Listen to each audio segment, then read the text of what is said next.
Hello, welcome to my shop.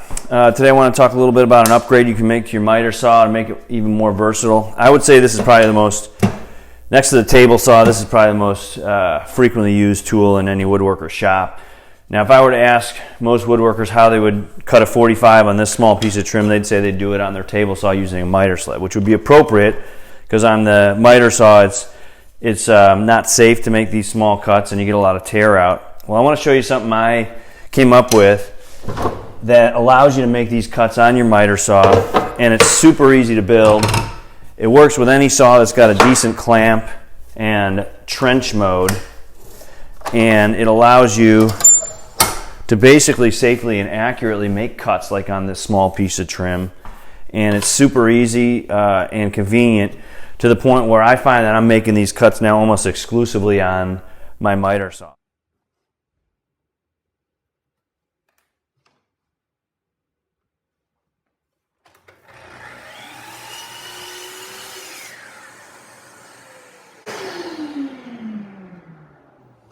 Before I made this video, to assure that it would be relevant to most of you, I went to Home Depot and Lowe's and looked at all the miter saws they currently have for sale to see if it would work, and it will work with almost all of the saws that are currently for sale. All you need is something that for the sides to register against. You need a decent clamp and you need trench mode. For those of you who don't know, trench mode basically keeps your saw from going down all the way. Because if it would go down all the way, you'd cut through this every time. That wouldn't be useful at all. So I'll show you how to make this, how it works, and I think you'll agree that it's a pretty nice upgrade to your miter saw.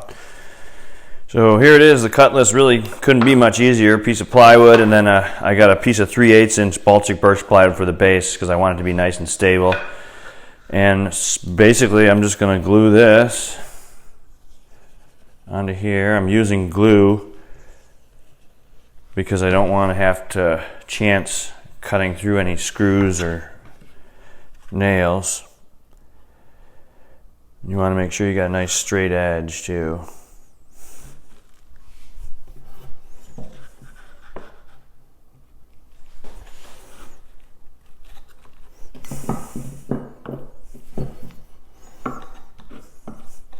These hold downs are made by Gramercy. They're really nice to have once you get it aligned.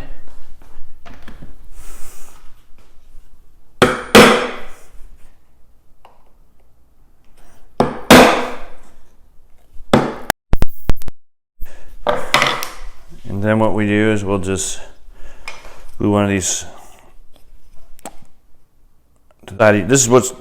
This is what's then going to register against the side of your saw to give you repeatability.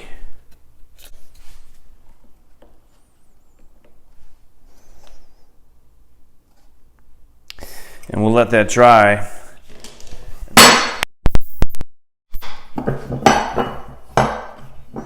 And now it's time to go to our final step, which is to put this piece of wood on this side, and we're going to go over to the miter saw for that. And this is a perfect application for medium or thick CA glue and instant activator. A little activator.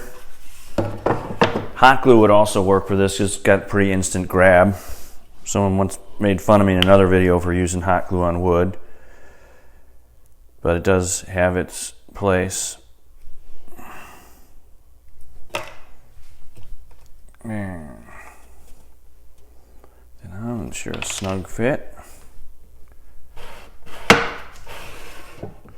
Make sure it goes on and off pretty easy, and it does. And so there you have it.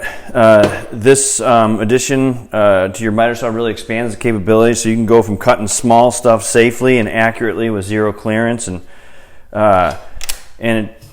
quickly you can change it out, and